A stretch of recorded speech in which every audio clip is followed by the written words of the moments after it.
네, 안녕하십니까. 이현율입니다. 네, 제가 어제 서울 한강변 단지에, 주변 단지에 재건축하는 그 아파트들이 거의 70층 이상 마천루를 짓는 열풍이 일고 있다. 이래, 제가 전해드렸는데, 이번 이 시간에는 정자기, 서초, 반포, 강남 이쪽에 한강변의 알짜 정비단지 사이에서는 초청 재건축을 거부하는 사례가 지금 속출하고 있습니다. 그 이야기를 한번 해보겠습니다. 왜 거부를 하느냐. 정부와 서울시가 이제 지난해 1월에 규제를 풀어가지고 70층 이상, 35층으로 제한되어 있던 그 규제를 풀어가 70층 재건축을 허가하겠다 이랬는데, 정작 재개발 재건축 조합은 다른 선택을 하고 있습니다. 뭐 다른 게 필요 없죠. 초고층으로 지을 경우 높은 공사비가 더 올라가기 때문이다. 이런 이야기입니다. 최근에 이제 정비업계에서 서울 성동구 성수 1지구 재개발조합이 청수 결정의 건을 이제 총회에 붙였는데, 49층 초고층의 과반수 이상의 폴가 몰려가지고 70층 초고층 재건축을 추진하지 않는 것으로 결정했다. 이렇게 알려지고 있습니다. 이건 뭐 의외죠, 사실은. 특히 부산 같은 경우는 이제 삼익비치가 99층을 한다니까, 아이고, 대박이 났다. 저건 엄청난 그거다, 천복이다. 그렇게 환호를 하는 것과 다른 결정입니다. 서울시와 성동구는 이제 올해 초에 성수 1지구 정비계획 변경을 통해가지고 최고 70층 재건축이 가능하도록 허가를 했는데, 이제 이 조합이 스스로 초고층 재건축을 거부한 겁니다. 거부해가지고 성수 1지구 투표에 참여한 조합은 1026명 중에서 523명이 50층 미만 초고층에 표를 던지고 50층 이상 고층에는 과반수가 미달이 되게 그래 나왔습니다. 성수 1지구 재개발은 성수동 일대 아파트 2,900세대를 건설하는 사업인데, 성수 재개발 규모 중 가장 큰 곳입니다. 84평방미터 조합원 분양가가 22억, 일반 분양가는 28억에 달하고 있습니다. 이건 부산하고는 비교가 안 되죠. 1분가가 22억이고, 조분가가 22억이고, 1분가가 28억입니다. 성수 1지구 조합이 이제 70층 재건축을 거부한 것은 이제 70층 이상 초고층 설계로 재개발이 진행될 경우 공사비가 급격하게 증가하는 반면에 수익성은 크게 늘지 않는다. 이렇게 분석을 하고 있습니다. 재건축 최고 높이가 49층을 넘으면 해당 건축물은 건축법상 초고층 건축 규제를 제공받아가지고 준 초고층에 비해 공사비가 50% 이상 상승하게 됩니다.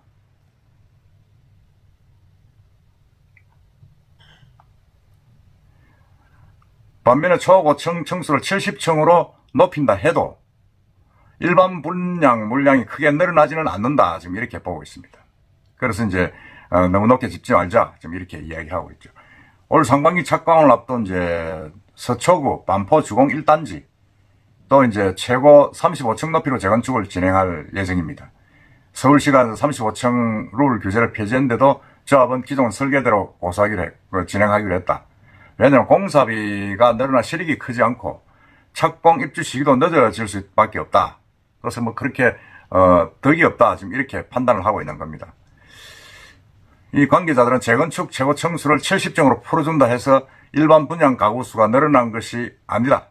조합이 얻을 수 있는 예상 수익은 오히려 줄어들 가능성이 더 높다. 지금 이렇게 판단을 하고 있는데, 이에 건설업계에서는 이제 수도권 재건축 최고 층수 규제를 완화되더라도 아파트 공급 효과는 크지 않을 것이라는 전망까지 나오고 있습니다. 한강변 주요 단지가 초고층 재건축을 거부하는 상황에서 하다 보니까 이제 일기 신도시 일산 분당 등에서도 이제 70층 재건축을 이야기가 나오고 있는데, 추진하기 어려울 것 아닌가 이렇게 보고 있는 거죠. 물론 여기는 다릅니다. 한강변이 아니고 한강뷰가 없기 때문에 그렇습니다. 그래서 부산 같은 경우도 사실은 이제 삼익비치가 99층을 하고 있지만은, 제가 과연 99층을 해가지고 그 공사비하고 또 진행 속도가 그렇게 빨라지겠느냐? 제가 볼 때는 그렇지 않을 것이다 하는 생각이 듭니다.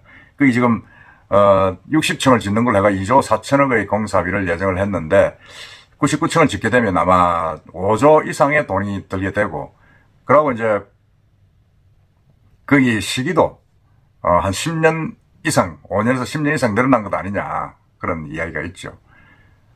이제 정부가 이게 재건축 최고 층수 규제를 풀겠다고 하고 있는데, 재건축 시 세대당 분담금이 얼마만큼 필요한 것에 대해서는 누구도 뭐 말을 안 하고 있습니다. 사실은 뭐 99층을 지었을 경우에 분담금이 얼마가 될 것이냐, 조합원들이 얼마를 분담을 해야 되냐, 그런 데서 누구도 지금 알 수 있는 사람이 없습니다.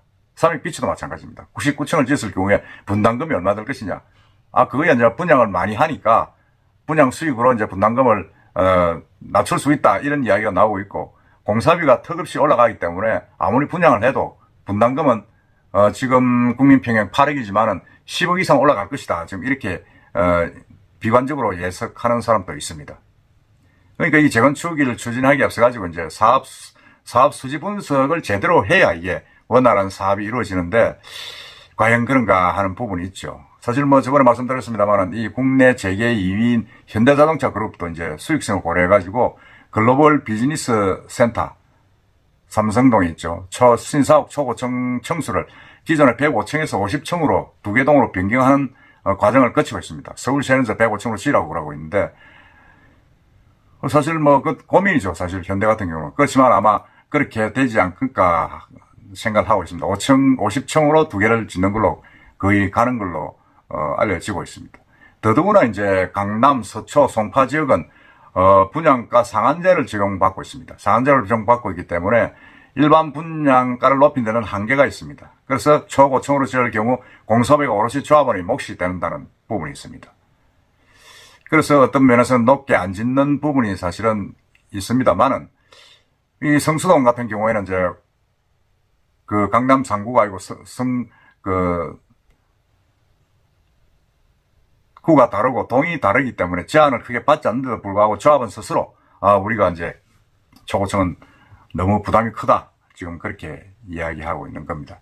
하고 있는데, 이게 지금 뭐 아파트 50층 이상 초고층으로 지을 경우에는 평당 공사비가 최소 1,300만 원 정도로 늘어나는데, 이게 제가 볼 때는 1,300이 아니라 한 2천만 원 이상 갈 가능성이 또 있고, 그런 어떤 예측은 사실은 뭐 지금 공사비가 모양이 올라온 상황에서는 실효가 없는 거죠. 실효가 없고, 사실상 이 재건축 단지가 이렇게 높이 짓는다고 해서 수익성이 과연 있느냐. 지금 한강변에 짓는 아파트들은, 재건축 단지들은 수익성이 없다고 보는데도 있다는 겁니다. 물론 뭐 높게 짓겠다는 것도 있겠지만은 아까 말씀드린 대로 이런 아파트 단지들은 높게 지어도 되는데 안 짓는 거죠. 근데 이게 이제 50층 이상이 되면 뭐 거기에 설치할 게 또 많습니다. 직통 계단 뭐 이렇게 비상 탈출구 이런 것도 지어야 되고, 그런 부분들이 사실은 뭐 부담이 많이 되는 거죠. 더더구나 이제 50층 이상 아파트들은 관련법에 따라 가지고 30개 층마다 한 층씩 비워야 됩니다. 안전 대피구역을 만들어야 되는 거죠. 그러다 보니까 예를 들어서 90층을 하게 되면 30층에 비우면 31층, 61층, 91층 이렇게 한 동씩 비워야 되는 겁니다. 비우게 되니까 사실 뭐 한 층이 통째로 빈다는 것은 실효성이 별로 없는 거죠. 없기 때문에 그런 부분에서 상당히 좀 주저를 하고 있다, 지금 그렇게 판단을 하고 있습니다. 그렇게 이렇게 서울에서는 35층 규제를 푸는데도 불구하고 성동구, 성수 전략 지역 이런 쪽에서는 뭐 우리는 더 이상 짓지 않겠다, 지금 그렇게 나오고 있는 겁니다. 하여튼 이걸 참고로 해서 우리 부산에서의 초고층 아파트 건축도 좀 고려를 해봐야 되지 않느냐 하는 그런 생각이 듭니다. 이상입니다.